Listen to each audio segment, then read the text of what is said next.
Bonjour à toutes, bonjour à tous, c'est un plaisir de vous retrouver. Bienvenue dans le Before DGG, comme tout le vendredi, avec toute l'équipe au grand complet. Un arbre qui tombe dans la jungle, dans le bruit, que si les hommes sont là pour écouter, on n'existe qu'à travers vous, chers téléspectateurs et auditeurs. Merci de renouveler la confiance ensemble jusqu'au port de 12h pour survoler l'actualité brûlante du pays. Puisqu'on parle d'actualité, alors que le gouvernement a annoncé avoir pris toutes les dispositions pour assurer des hommages mérités à la première dame, à l'espoir d'assister à des obsèques sous fond de mouvements d'ensemble. Sans ainsi, de jour en jour, en effet, le responsable de RPG Arc-en-Ciel ont, dans un communiqué publié hier, appelé leurs militants et sympathisants à s'abstenir de participer aux cérémonies funèbres sans l'accord de l'époux et la défunte, en l'occurrence l'ex-président, le professeur Alpha Condé. Les raisons de ce passage en force résultent au dire du communiqué sur le fait que des manœuvres soient entreprises dans l'unique but d'humilier et de défier davantage l'ancien président. Des manœuvres entreprises par qui? On pose la question. Le communiqué ne cite pas de nom. Pour en savoir davantage, un des membres influents du parti Talibi Dabo prendra la parole si tout va bien dans cette émission. On parle surtout de santé. La pêche sera aussi au menu de cette émission. En ligne de mire, nous parlerons de cette éruption cutanée qui fait ravage parmi les pêcheurs. 50 cas ont déjà contracté la pathologie. Nous aurons le ministre porte-parole du gouvernement, Ousmane Gawal Diallo, dans cette émission. Sinon, pour faire 2 en 1, nous nous intéresserons à la seule société de pêche industrielle en Guinée. Plusieurs non-dits ont émaillé sa gestion ces dernières années. Tamba Félix Milimono les verra un coin du voile dans cette émission. Toujours au compte de Before, c'est l'histoire déchirante d'une mère, tenez-vous bien, qui cherche désespérément son fils parti au Ghana pour jouer au football il y a de cela 2 années. Sur la recommandation d'un ami, depuis lors, elle n'a plus de nouvelles de lui et est extrêmement inquiète, convaincue que son fils n'est pas seul dans cette situation difficile. Elle a tout essayé, y compris en faisant appel à Interpol, à la police anti-gang et d'autres ressources auprès du public pour qu'on lui vienne en aide afin de lui permettre de se rendre au Ghana pour rechercher son fils. Nous aurons la mère de famille dans un court instant. Et puis d'autres éléments viendront compléter cette émission. Nous irons du côté de la sous-préfecture de Koulé, située à 43 km de Zérikore dans le sud de la Guinée. Serait-elle devenue le terreau fertile des exactions de toutes sortes? La récurrence des vols, attaques à main armée, d'assassinats inquiète. Le dernier cas en date annonce à 2 semaines le corps d'un bébé âgé seulement d'1 mois aurait été découvert avec certains organes qui manquaient à l'appel. Et oui, le maire de la commune Kuita, Koulemou sera notre invité dans cette émission. Merci de nous préférer, c'est le Before DGG. Bienvenue à tous. Sur Espace, ici, nous donnons le ton sur l'exclusivité, la quintessence de l'actualité guinéenne et internationale avec nos chroniqueurs taillés sur mesure. C'est le Before DGG, tous les matins, 9h midi. De retour sur ce plateau, et oui, il est toujours fidèle à lui-même. Nous avons notre député Kapsa. Bonjour. Bonjour Djiba, bonjour à tous. Merci d'être là avec nous ce matin. Merci Djiba. Voilà, très bien coiffé. Merci. Un visage dégagé. Le message derrière, je l'ai perçu. Ouais. Merci beaucoup. Merci beaucoup. Le doyen Alassane Sako, bonjour. Bonjour. Je ne vais pas faire comme Manu. Oui. Et bonjour, ça va? D'accord. Oui, c'est un plaisir de t'avoir dans cette émission. Merci. Voilà. Le cousin qui nous rejoint, qui tiré à 4 épingles ce matin, comme toujours d'ailleurs. Hein, chez lui, c'est devenu une normalité. Ouais. Félix, bonjour. Bonjour Diba, bonjour à tous, bonjour à Alphonse. C'est une des preuves que, voilà, où que tu sois, si tu es béni, la bénédiction sauf que le jour où on va arrêter d'acheter les costumes en forêt, la forêt va se développer. Ouais. Nous avons avec nous, lui c'est notre maire, voilà, et il se prépare certainement pour les élections à venir. Bonjour, c'est quoi Alphonse Mara? Avec CAPS, on pourra certainement porter une liste de jeunes candidats pour que les... Jeunes pour jeunes, hein. Pour que désormais il y ait des débats assez intéressants à l'Assemblée nationale, qu'on ne réveille plus des députés pour lever la main. Avec une jeunesse fougueuse, voilà. Mais pour la mairie quand même, hein, c'est permis, hein, la candidature indépendante. Et on va se battre pour que même à la présidence qu'il y ait la candidature indépendante, parce que en fait, avec l'évolution du monde aujourd'hui, l'âge n'est plus une limite à certains postes de décision. il y a des jeunes qui ont fait leurs preuves à des postes où on n'espérait pas voir des jeunes. Donc, il y a même des plus jeunes, comme Manu. Il y a quasiment. On est par exemple avec la 3e génération ou la 4e génération. Il était jeune. Il a dit il était jeune. Voilà, et surtout, il a franchi la barre des 18 ans pour ne pas que les institutions portent plainte. Parce qu'ils vont dire on est en train de le faire travailler dans l'UNISA. Il a 22 ans, voilà, pour ceux qui nous suivent. Donc, quand même, il y a Manu qui est en train de s'imposer dans une émission où quand même il est avec ses grands-parents. Justement, c'est bien les petits. Il me rappelle un jeune en 2014 dans Espace Expression. Ouais, il était tout jeune. Je te dis ce matin, tu as du talent. C'est un plaisir de t'avoir dans cette émission. Et bonjour. Bonjour. Voilà, le micro n'était pas activé. Bonjour. Bonjour Jiba et bonjour à tous. Voilà. Nous avons notre... voilà, c'est le journaliste enquêteur. Voilà, Babila. Il ne dort pas. Toute la nuit, il est sur ses pieds pour les dossiers d'enquête. Félicitations et bonjour Babila. Bonjour Jiba, bonjour à tous. Bonjour au bébé hollandais. Oui. Et également bonjour à cet ancien jeune. Oui. Quand j'étais jeune. Il dit quand j'étais jeune. Non, j'ai dit quand j'étais plus jeune. Comme si tu étais encore moins jeune. Encore plus grave. Alors, on va rester avec l'actualité. Charles Wright, je disais toujours fidèle à lui-même, on a suivi ce communiqué CAPS. Il dit, en dépit des démarches informelles menées pour faire cesser de tels agissements, le procureur général près la cour d'appel de Conakry a été invité à nouveau à la primature. Et donc, il estime que des procureurs sont invités, souvent à la primature. Il parle d'indépendance, de séparation nette de pouvoir. Comment vous réagissez à cette sortie, cette autre sortie de Charles? Écoute, Djiba, moi je vais analyser cette sortie de Charles comme un Guinéen nouveau. J'insiste dessus, un Guinéen nouveau. Et vous allez comprendre au fur et à mesure pourquoi je le dis. Parce qu'en réalité, ce qu'il faut se dire, c'est que la sortie de Charles, quand même, elle est préoccupante. Préoccupante dans la mesure où ça ressort une forme d'ingérence de l'exécutif dans le judiciaire, ce qui s'apparente clairement ou peut même être perçu comme une violation de l'indépendance de la justice. Et qui parle d'indépendance du pouvoir judiciaire, qui en un mot est considéré comme un principe fondamental de l'état de droit. Et il faut rappeler les premières sorties du colonel Mamadi Doumbouya quand il venait de prendre le pouvoir. Ce sont des choses qu'il dénonçait. Ce sont des choses qui auraient justifié la prise de pouvoir. Et c'est pourquoi même il est allé jusqu'à dire que la justice sera la boussole. Et quand on dit que la justice sera la boussole, il faut que cette justice-là puisse garantir son indépendance. Et ça, c'est des choses aujourd'hui qui peuvent être préoccupantes. Mais encore une fois, Djiba, il y a quelque chose de très important quand même qu'il faut ressortir là-dedans, qui peut ressortir en sourdine, qui peut ressortir une forme de manque de cohésion au sein du gouvernement. Justement, ça allait être ma question. Ça, c'est quelque chose de très important. Est-ce que c'est un parfum de défiance vis-à-vis du Premier ministre, puisque j'apprends qu'il a fait le communiqué, il n'y a pas eu de concertation en amont et ce n'est pas une première.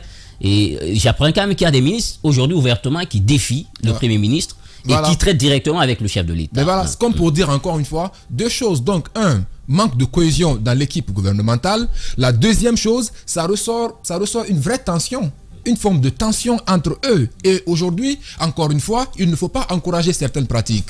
Le président de la République, s'il veut passer par les ministres du gouvernement, il faut qu'ils respectent la procédure, il faut qu'ils respectent la hiérarchie. Il ne faudrait pas encourager cette forme d'insubordination qui peut ressortir là-dedans. Il faut faire très attention avec ce genre de sujet-là. Je veux tout simplement que l'opinion se rappelle du cas Yari, qui est arrivé à la prise du pouvoir, si vous voulez, même par le CNRD, parce que tout simplement, on avait vu, c'était pratiquement la même chose. Elle dénonçait cette forme d'ingérence et surtout d'indépendance de la justice, parce que tout simplement la présidence, à travers le secrétaire général, avait fait appel également à des magistrats pour pouvoir les écouter, ce qu'elle a mal perçu, et ça lui a valu sa place. Elle a donc sauté. Donc beaucoup d'interrogations. Est-ce que Charles Wright aussi, à son tour, serait-il un tel sort lui serait-il réservé? Ça aussi, c'est... Pour l'instant, je ne pense pas. C'est gros point d'interrogation. Justement, si vous voyez un tel communiqué, sachant que le Premier ministre est le chef du gouvernement quand même, une telle sortie, ça veut dire qui sait qu'il est protégé et il va pas sauter. Voilà.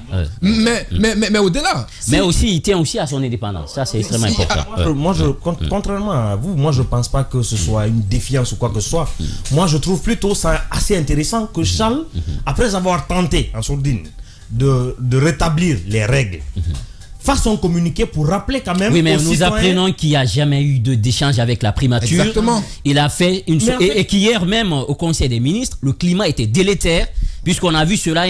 Je suis d'accord, hein, on tient tous à l'indépendance de la justice. Comme on dit, si nous ne mettons pas en place des institutions fortes, c'est l'institution la plus forte qui s'impose. Dans le pire des cas, c'est le chaos. Il faut l'éviter. Mais hier, quand même, nous apprenons qu'il y avait un climat délétère. On a vu cela comme une insubordination, comme une façon de créer une dissension. Non, attention, ce n'est pas une insubordination. Il faudrait que les gens arrêtent de penser comme tel.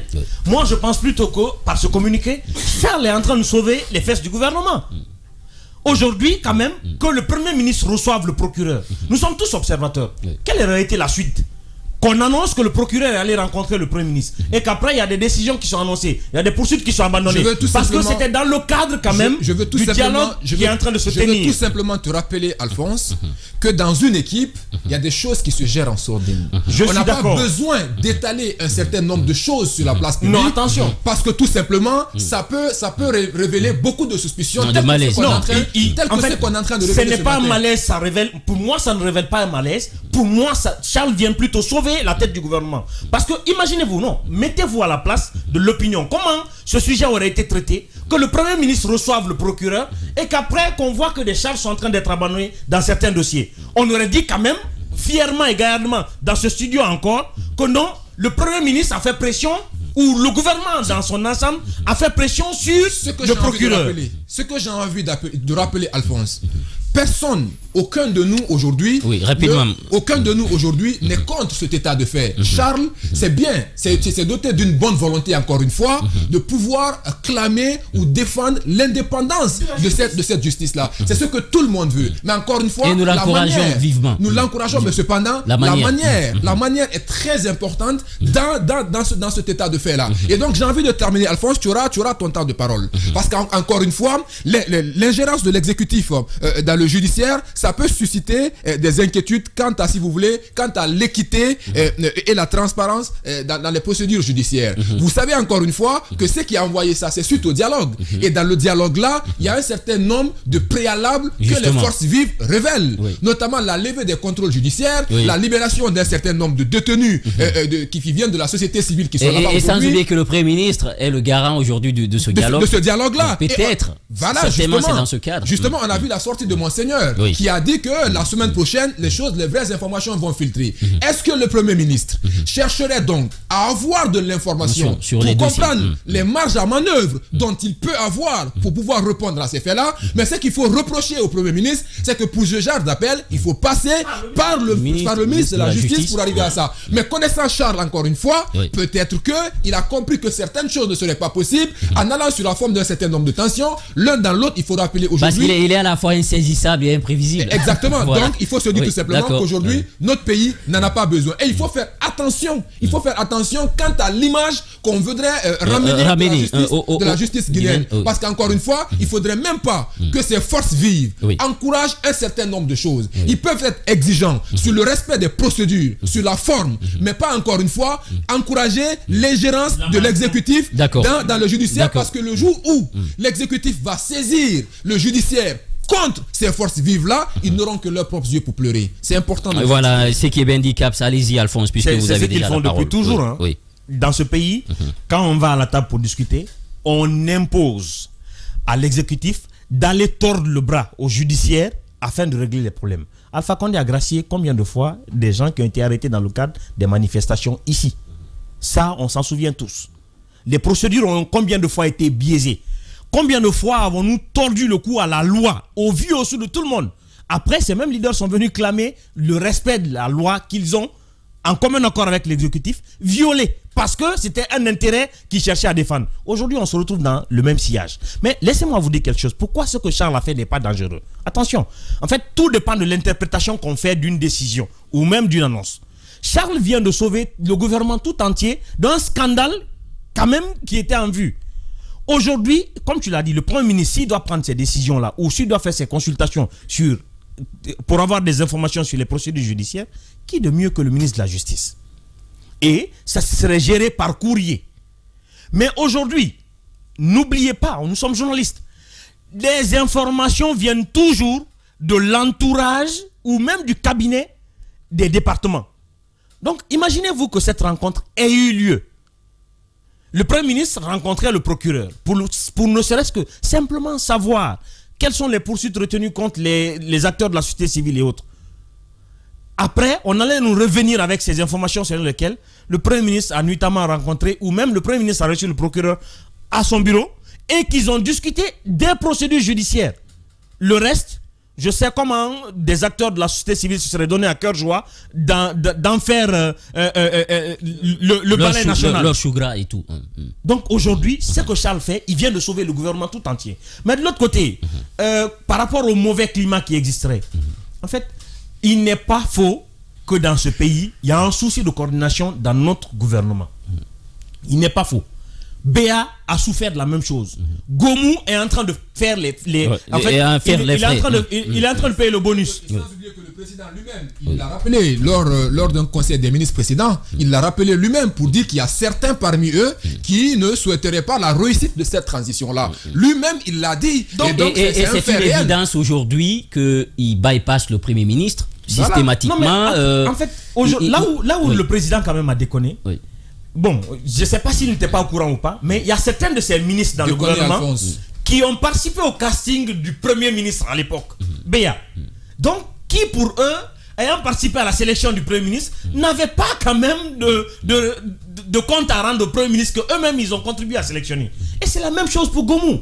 Il y a quand même ceux qu'on connaît dans ce gouvernement. Attention. Il va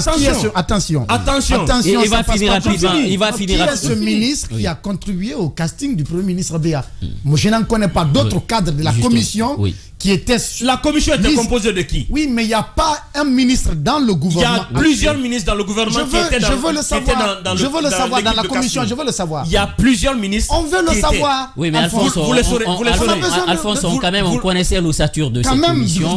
Il n'y avait pas de ministre actuel. Pas de ministre actuel, en tout cas, dans le peut-être le problème dans l'ossature, dans ceux qui ont fait la sélection, il y a des ministres actuels du gouvernement. Pas du tout. Peut-être il a son information à lui. Mais c'est qui? D'accord, c'est bon, on va évoluer. Pas de nom, c'est moi qui l'affirme.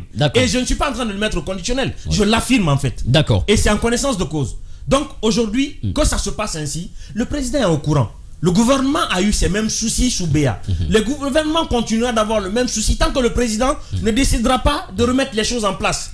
Mais ce que Charles vient de faire, ça n'a aucun lien avec le défi ou ne serait-ce qu'envie de ressortir les faiblesses du gouvernement. Cette faille-là, ce défaut de coordination, on en est conscient, ça existe. D'accord, voilà. Mais ce n'est pas le communiqué de Charles qui le sort. Allez-y, Babila. Je pense avoir eu le privilège d'assister au déferlement des cadres civils au lendemain du coup d'État à la base arrière des forces spéciales. Puisque le jour du changement de régime, tu étais sur le terrain avec Moussa. Voilà, et donc le lendemain 6 septembre, et toi et moi, nous étions là aussi. Donc on sait qui s'est passé, déferlait, n'est-ce pas, dans la sur la plateforme. Les cadres, n'est-ce pas, les premiers qui ont côtoyé, et jusqu'à la mise en place de cette commission restreinte de casting des cadres, on sait ce qui s'est passé là.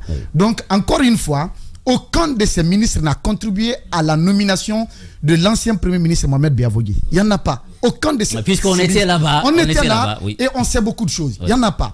L'autre chose que je voudrais dire, en fait, les politiques se font rattraper par leurs propres mensonges qu'ils construisent.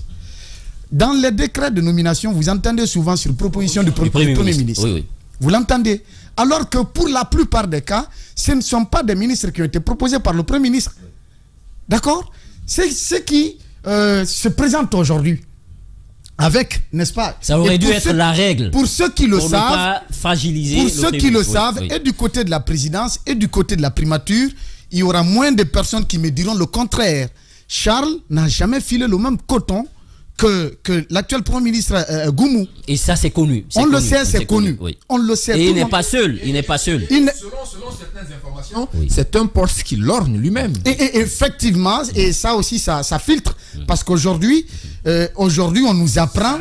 Ça reste des rumeurs. Oui, ça reste des rumeurs. Jusque-là, ça reste. Justement, allons-y rapidement. Donc, il faut se dire par là, pour revenir aux faits, à dire que Charles n'a pas été consulté, il faut faire très attention. Parce que nous, les informations que moi j'ai pu récolter hier par rapport à cette histoire, vous savez que Charles n'est pas au pays. Charles n'est pas là. Quand? Ah oui, justement, puisqu'on apprenait ces jours-ci qui n'était pas là. Pas encore. Charles n'est pas, parce que toutes ces rentrées font l'objet d'accueil à l'aéroport de Conakry et ça fait, n'est-ce pas, l'objet d'annonces de nouvelles mesures. En tout cas, à ma connaissance, jusqu'à hier nuit, Charles Wright n'était pas encore rentré sur Conakry. On est d'accord? La décision qui a été prise, c'est à distance. Qui sont ceux qui l'ont remonté cette information? De ce que nous apprenons dans le milieu judiciaire, il paraîtrait que c'est bien son grand, le premier président de la Cour d'appel, et son ami de promotion qui est le procureur général de la Cour d'appel, qui seraient ces deux personnes qui ont été ou qui ont servi, n'est-ce pas, d'informateurs pour Charles Wright par rapport à cette rencontre-là. Et que d'autres sources également nous apprennent que cette rencontre avait bel et bien été diligentée vers le ministère de la Justice. Et que c'est le ministère de la Justice. Ce n'était pas orienté qu'au procureur général de la Cour d'appel seulement. Ce n'était pas orienté qu'à lui seulement. Ok. D'autres magistrats et de la Cour suprême, et de la CRIEF, et de la Cour d'appel, et d'autres juridictions avaient répondu, n'est-ce pas, à l'invitation du Premier ministre hier. Ce n'était pas que le procureur général de la Cour d'appel de Conakry. Donc que cela soit clair. Mais puisque ces deux personnes ont... il se trouve que le premier président de la Cour d'appel et le procureur entretiennent des relations extra-professionnelles assez étroites avec le ministre, que ces deux personnes se seraient rétractées pour informer par la suite le ministre et que c'est cette attitude qui aurait motivé Charles Wright à procéder à la prise de cette décision-là. Si ce qui nous amène à dire également, à poser des questions, est-ce que ce gouvernement, c'est une équipe consolidée?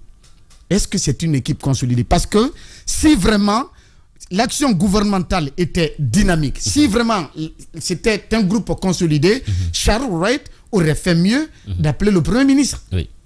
D'appeler le Premier ministre pour le lui dire, ça n'allait pas se retrouver sur la place publique. Ça n'allait jamais se retrouver sur la place publique. Cette question allait être gérée dans l'ombre. Et qu'est-ce qui a motivé, n'est-ce pas, la prise de cette décision, cette convocation ou cette invitation des magistrats hier? Selon les informations que nous avons recueillies, et du côté de la primature et du côté de la présidence, avec, n'est-ce pas, ce dialogue qui est en cours, le président serait, n'est-ce pas, dans la prédisposition de céder. De lâcher de l'Est sur certains points. Exactement, de céder face à certaines réclamations des leaders des forces vives. Notamment la libération des leaders d'opinion.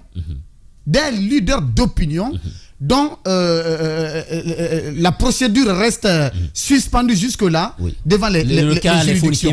Donc il faut inviter... Nous apprenons que le dossier même a été ramené au niveau... Effectivement, qu'il faut inviter les juridictions pour qui les ont en charge ces procédures pour les écouter afin de voir ce qui pourrait se faire. C'est-à-dire ceux qui méritent d'être libérés, que ceux-ci soient libérés, et ceux qui méritent d'aller au procès, que ceux-ci aillent, n'est-ce pas, au procès et au plus vite. Donc c'était une rencontre de partage d'informations pour pour amener le Premier ministre à s'imprégner davantage sur le niveau d'exécution de ces décisions judiciaires ou de ces procédures judiciaires afin de permettre, n'est-ce pas, de contribuer justement à apaiser l'atmosphère politique pour permettre une sortie de crise. Voilà la situation. Voilà, Babila. Allez-y, Alassane Sako, ingérence, problème de coordination, une personne qui décide de faire bande à part. Est-ce que on est face à plusieurs scénarios qui sont en face de... Juste. Moi, je dirais que par principe...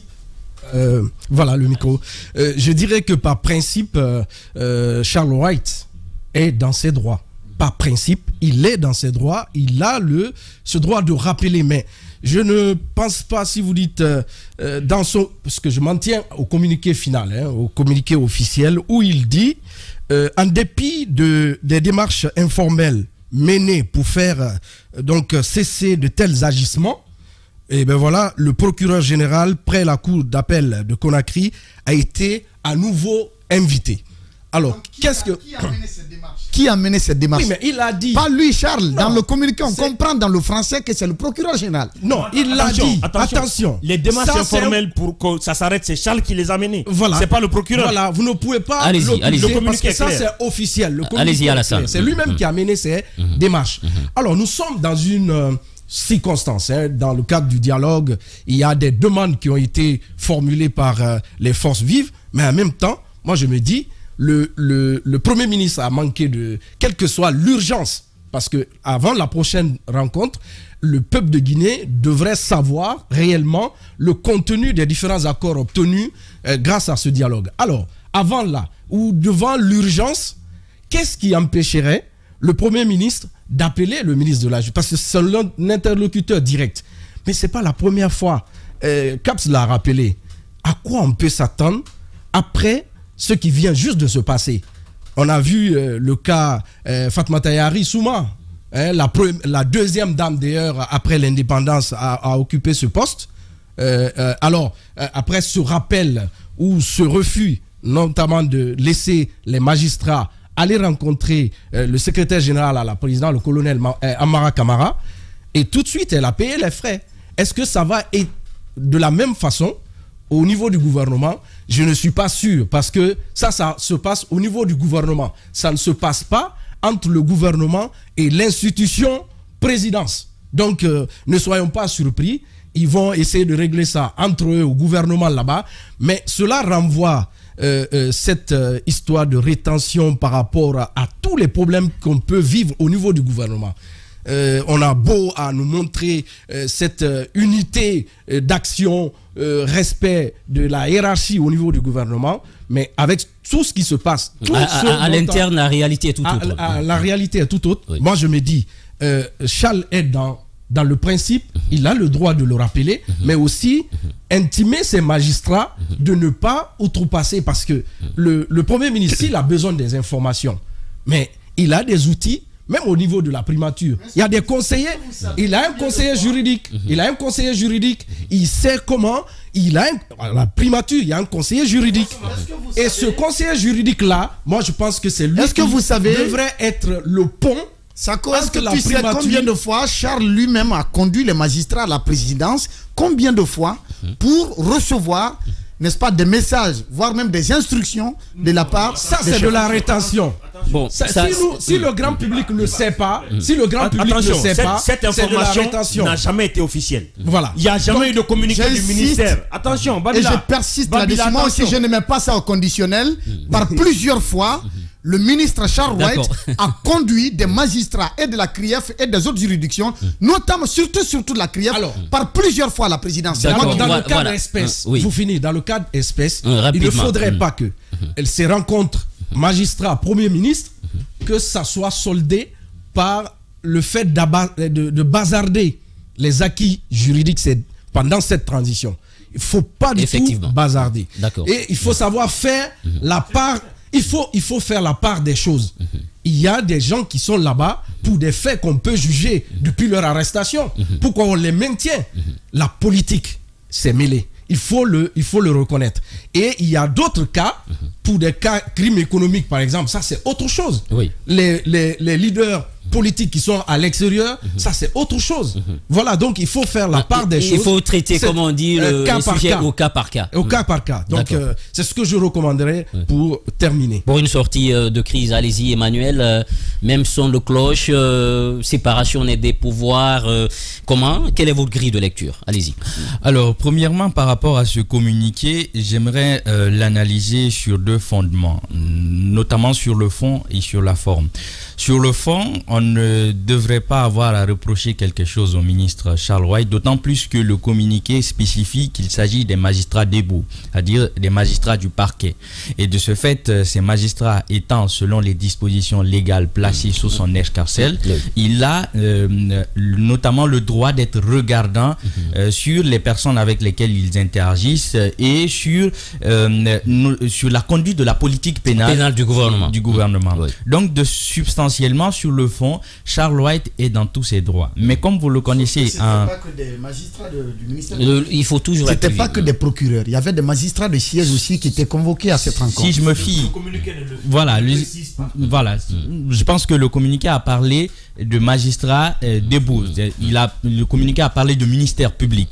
Donc, je disais que Mais puisqu'on sait que naturellement la forme emporte sur le fond, la première question c'est de s'interroger pourquoi est-ce que le ministre Charles White a préféré rendre publique cette note, bien qu'il avait d'autres instances dans lesquelles d'autres canaux.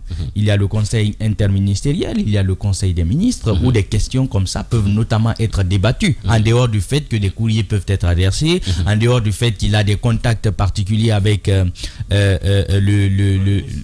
premier ministre. Donc, il a laissé toutes ces alternatives-là, a décidé de rendre publique la note. Est-ce que c'est pour réaffirmer son autorité, ou est-ce que c'est simplement pour le fait qu'il lorgne peut-être le porte du Premier ministre? Ce que je déconseille fortement au colonel Mamadi Doumbouya. Pourquoi je le dis? Parce que Charles White est un ministre qui a le syndrome de l'omniprésence. Si vous le mettez Premier ministre, vous aurez un Premier ministre qui est à la fois ministre de l'économie, ministre de l'éducation, que vous retrouverez partout. Donc il faut un vice-président tout simplement. Donc il faudrait bien. Il a une personnalité rigide. Voilà. Donc il faudrait bien pas parfois. Exactement. Donc il faudrait bien se garder de le maintenir au ministère de la Justice. Donc pour ma part, il ne faudrait pas que cette forme-là empiète naturellement sur le fond. Qu'on reste sur le principe d'accord que les magistrats, le pouvoir judiciaire doit rester indépendant de l'exécutif. Tout ce qui est procédure judiciaire doit rester éminemment procédure judiciaire. Mais si comme les autres étaient en train de l'insinuer de part et d'autre, on fait appel aux magistrats pour s'interroger, pour se demander si en réalité on pourrait voir comment étudier certains cas, s'il faut libérer certains, ça voudrait insinuer implicitement qu'il y avait des personnes détenues sous le prisme des considérations politiques. Et c'est ce qu'il faut éviter.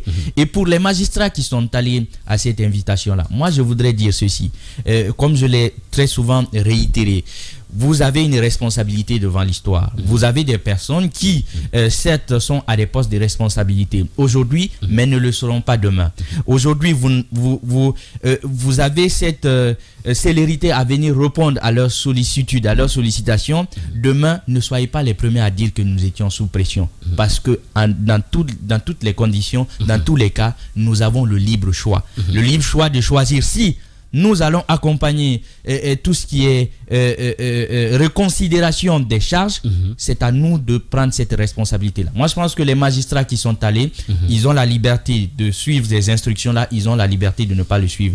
Tout ce qui est débat maintenant, de rapport de force entre Charles White et les autres ministres, naturellement, on devrait assister à cela. Si ils ont été nommés, comment je vais dire ça, de manière pas dans la même chaîne, c'est-à-dire chacun est venu au gouvernement selon son réseau, selon ses contacts, parce que m'apprend-on, il y a chacun des ministres a un parrain au niveau, aurait un parrain, je vais mettre ça au conditionnel, aurait un parrain au sein de la présidence. Il faudrait bien assister à ce genre de choses. Donc, de ce fait, pour ma part, le nœud gordien de ce problème reste les magistrats. C'est à eux de donner une bonne suite à tout ce qui est en train d'être entretenu. Voilà, si c'est maintenant vous nous rejoignez, vous êtes sur Espace TV, c'est l'émission Before DGG avec toute l'équipe.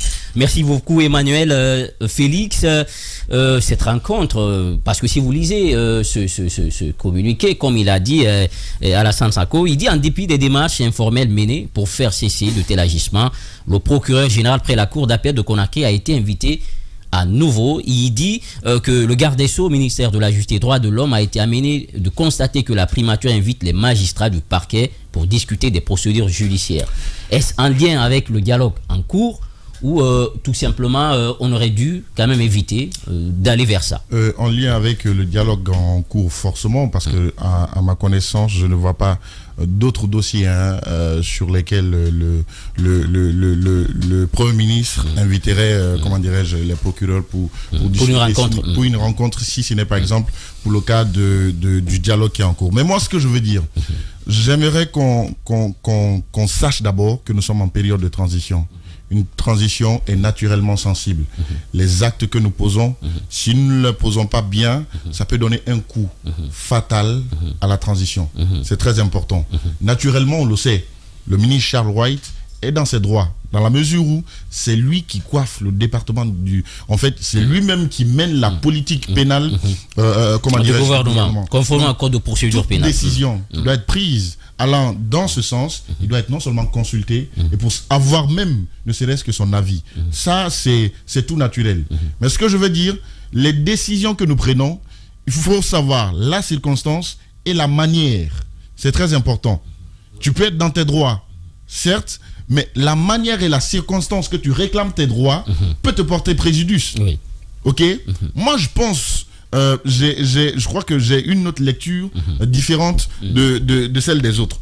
Je sais que Charles Wright sait qu'il y a le Conseil des ministres et qu'il y avait d'autres alternatives, comme Emma le disait, à travers lesquelles il pouvait, par exemple, faire revenir... Attirer l'attention du Premier ministre. Mais je crois que prendre la décision de faire un communiqué et de rendre le communiqué public, c'est un moins de pression sur le Premier ministre à ne plus peut-être revenir ou refaire ces genres d'actes. Je crois que c'est ça. Parce que le simple fait de discuter, de se communiquer dans les médias et sur les réseaux sociaux met d'énormes pressions sur le Premier ministre. À mon sens, je crois que dans les jours à venir, même dans le cadre de ce dialogue, le Premier ministre peut-être, même s'il a maintenant l'intention d'inviter les magistrats, ne sera pas le canal de Charles Wright. Et c'est ce que Charles Wright peut-être cherchait en publiant ce communiqué. Peut-être c'est pas forcément fustiger, comment dirais-je, le Premier ministre, mais c'est une façon de mettre quand même la pression à rappeler le Premier ministre à l'ordre. Il se peut aussi que le Premier ministre ne peut pas décider de son propre chef pour convier, des magistrats. Il se pourrait que son action reçoive l'onction de la présidence. C'est là-bas que je vais terminer. Je crois que la présidence est le problème de tout ce que nous sommes en train de vivre. Je m'explique. En fait, vous avez un Premier ministre qui est là. Mais la plupart des ministres outrepassent le Premier ministre pour négocier directement avec le président. Ça, c'est un fait. Et vous avez un Premier ministre qui ne peut pas quand même inviter les magistrats sans quand même qu'il n'y ait la bénédiction de la présidence. Ça, il faut qu'on se le dise. Sans quand même qu'il n'y ait la bénédiction de la présidence. Donc, vous voyez quand même ces 2 poids 2 mesures qui se passent. Donc, aujourd'hui, je pense qu'il faudrait une mise au point.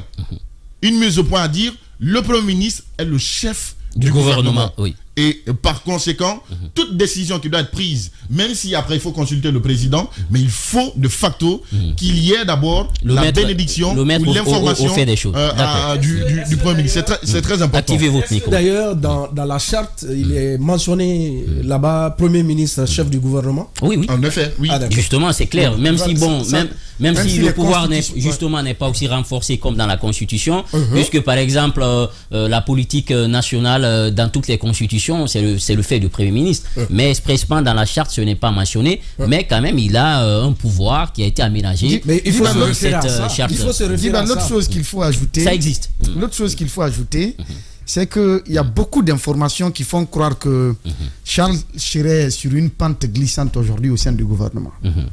Et qu'il chercherait des moyens. Il fait chercher à faire dans l'extrapolation, trouver un moyen pour se faire valider, si je peux me le permettre, pour se donner une certaine légitimité aux yeux de l'opinion publique au cas où son débarquement interviendrait. Ça, il y a cette hypothèse aussi qui filtre. Dans l'un ou l'autre, toutes les lois du monde, c'est pour favoriser la paix et la quiétude sociale dans une nation. C'est ça. L'extrême justice est égale à l'extrême injustice. Donc si aujourd'hui, il y a moyen pour le gouvernement de procéder à l'évaluation de certaines procédures judiciaires et procéder à la libération des personnes incriminées au prix de la paix, je pense que ce n'est pas mauvais.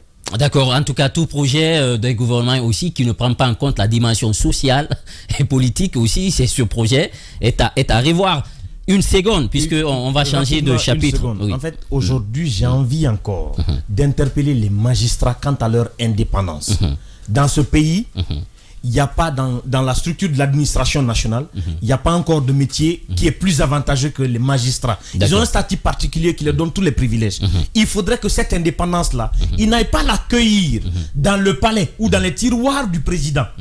Leur indépendance est morale et personnelle. Donc aujourd'hui, toutes ces guéguerres-là sur non, il faut libérer telle procédure, en fait, c'est de la lâcheté.